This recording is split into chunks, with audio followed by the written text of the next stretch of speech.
Hi friends, आइएगा मेरे साथ, ध्यान दीजिएगा आप लोग।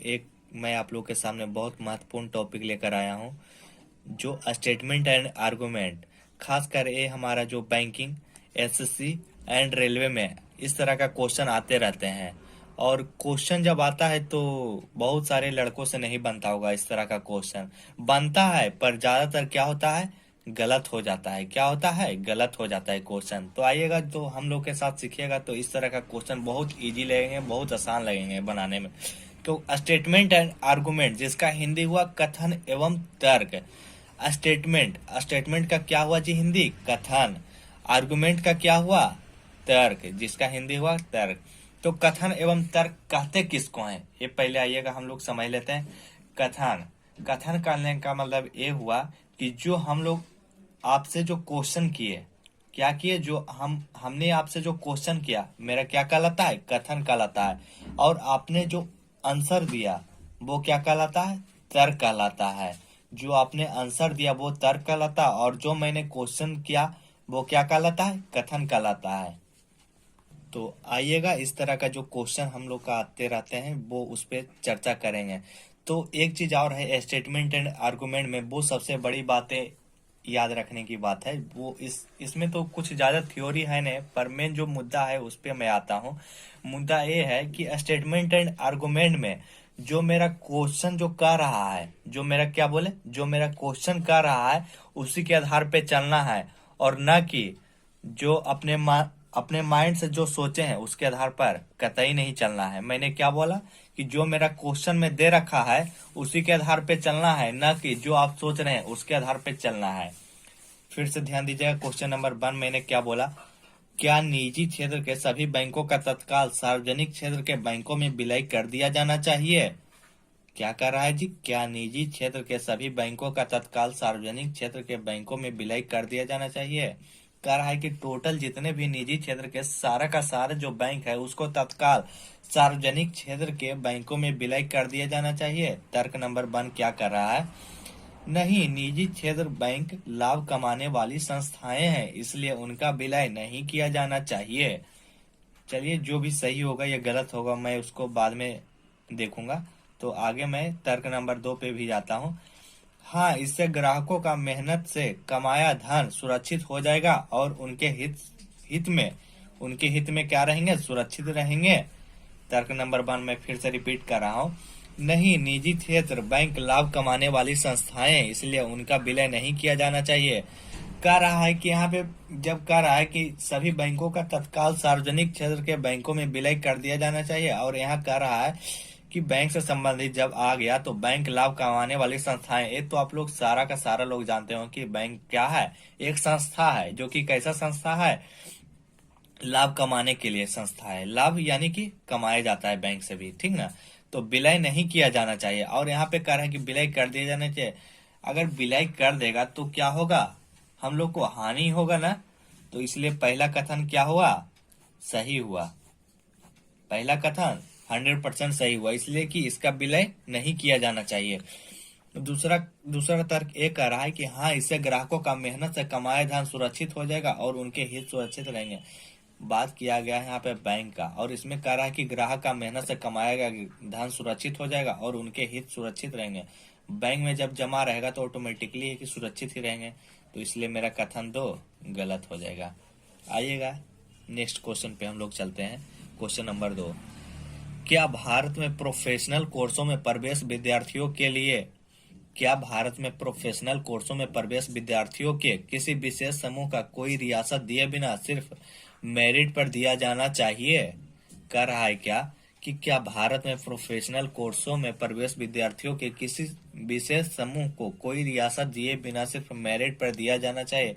एक चीज और ध्यान दीजिएगा, अगर मैं एक बार पढ़ रहा हूँ क्वेश्चन, 2 बार पढ़ रहा हूँ क्वेश्चन, 3 बार पढ़ रहा हूँ, किसी को एक बार क्वेश्चन ये जो क्वेश्चन है एक बार में पढ़ने से सोल्व मतलब कि नहीं हो पाता। इसलिए आप ज्यादा से ज्यादा हो सके तो 2 बार पढ़ें, 3 बार पढ़ें।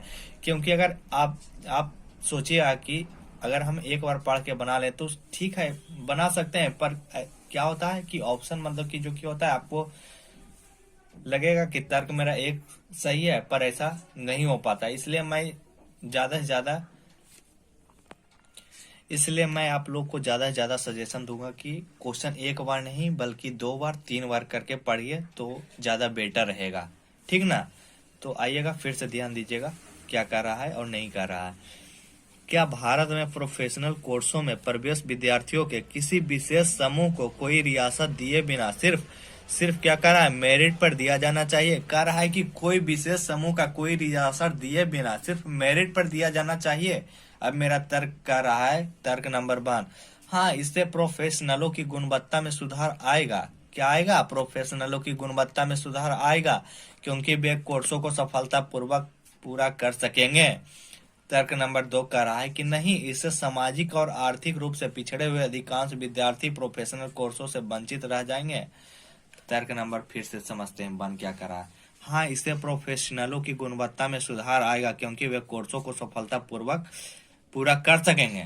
कहने का मतलब यह हुआ कि तर्क मेरा बन क्या हुआ, 100% सही हुआ। कह रहा है कि भारत में जो जितने प्रोफेशनल कोर्स हैं उनको जो प्रवेश विद्यार्थियों के लिए किसी विशेष समूह को कोई रियासत दिए बिना सिर्फ मेरिट पर दिया जाना चाहिए।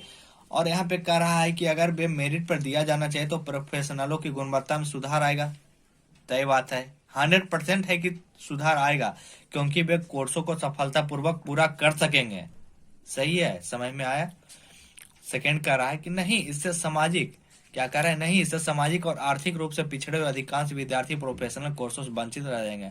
जब कह रहा है कि प्रोफेशनल कोर्स से जब बहुत सारा मेरिट पर दिया जाना चाहिए, तो इसमें भाई साहब क्या आप इसमें वंचित रह जाएंगे? इसमें तो वंचित रहने का तो कोई बात ही नहीं है। इसलिए कथन मेरा तर्क क्या हो गया, 2 गलत हो गया। नेक्स्ट क्वेश्चन पे आते हैं, क्वेश्चन नंबर 3। क्या भारत में सभी कॉलेजों में पढ़ाई का केवल एक ही माध्यम होना चाहिए? क्या कह रहा है, केवल भारत में सभी कॉलेजों में पढ़ाई का केवल एक ही माध्यम होना चाहिए। नेक्स्ट क्वेश्चन क्या कर रहा है कि क्या भारत में सभी कॉलेजों में पढ़ाई का केवल एक ही माध्यम होना चाहिए। तर्क मेरा बन कर रहा है कि हाँ, बहुत से देशों में सभी कॉलेजों में पढ़ाई का माध्यम केवल एक ही है। दूसरा कह रहा है कि नहीं, भारत जैसे बहुभाषी देश में एक व्यवहार्य नहीं है।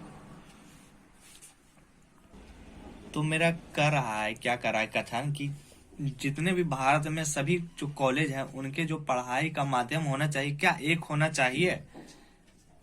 सभी का सभी केवल एक ही माध्यम होना चाहिए। तो तर्क नंबर 1 कर रहा है, हाँ, बहुत से देशों में सभी कॉलेजों में पढ़ाई का माध्यम केवल एक ही है। कोई जरूरी नहीं है कि एक ही है। देश में पूरे जो वर्ल्ड है, जो पूरे देश हैं, उनमें तो सभी का सभी कॉलेज में तो पढ़ाई अलग अलग होती है। कहीं कहीं इंग्लिश भी होती है, कहीं हिंदी होती है, कहीं फ्रांस होती है, कहीं कुछ होती है, कहीं अरेबिक होती है, तो अलग अलग होती है। ये मतलब कि जरूरी नहीं कि सेम होनी चाहिए। यानी कि कथन मेरा क्या हो गया, गलत हो गया। आगे कह रहा है कथन 2, नहीं, भारत जैसे बहुभाषी देश में यह व्यवहार्य नहीं है। भाई साहब, बहुभाषी देश है, आप लोग सभी जानते हो कि भारत क्या है, एक बहुभाषी देश है।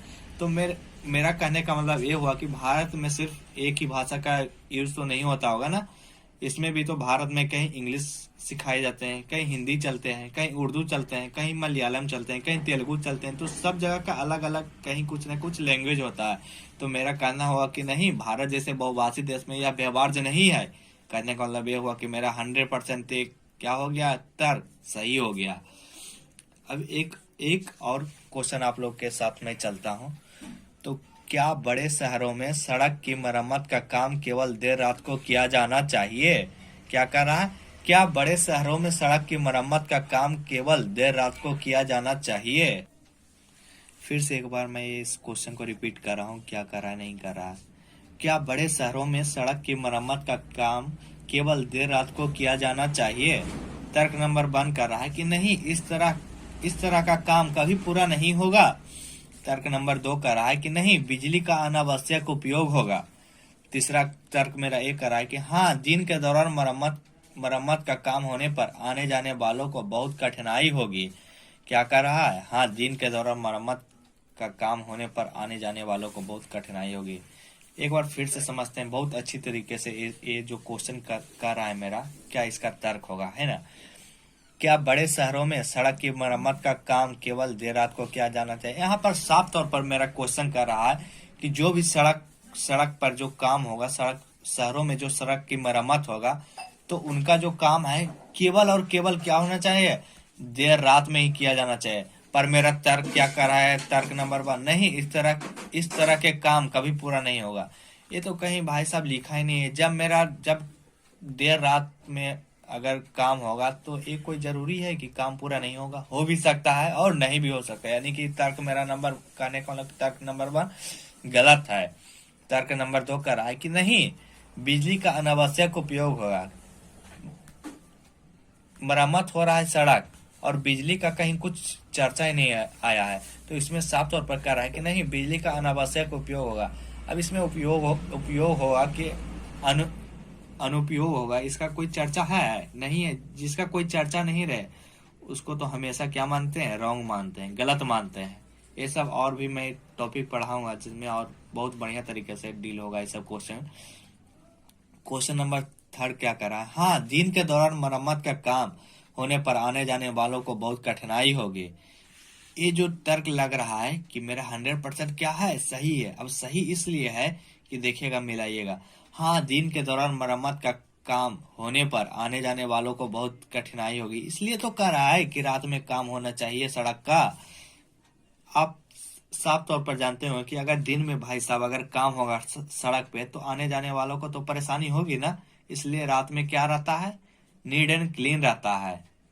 तो सबसे अच्छा ये मेरा तर्क होगा क्वेश्चन नंबर 3। हाँ, दिन के दौरान मरम्मत का काम होने पर आने जाने वालों को बहुत कठिनाई होगी, इसलिए मेरा तर्क ये क्या हो गया जी, सही हो गया। धन्यवाद, थैंक यू। आप लोग को मेरा बहुत बहुत धन्यवाद। अगर इस वीडियो अच्छा लगे तो आप लोग शेयर जरूर करें।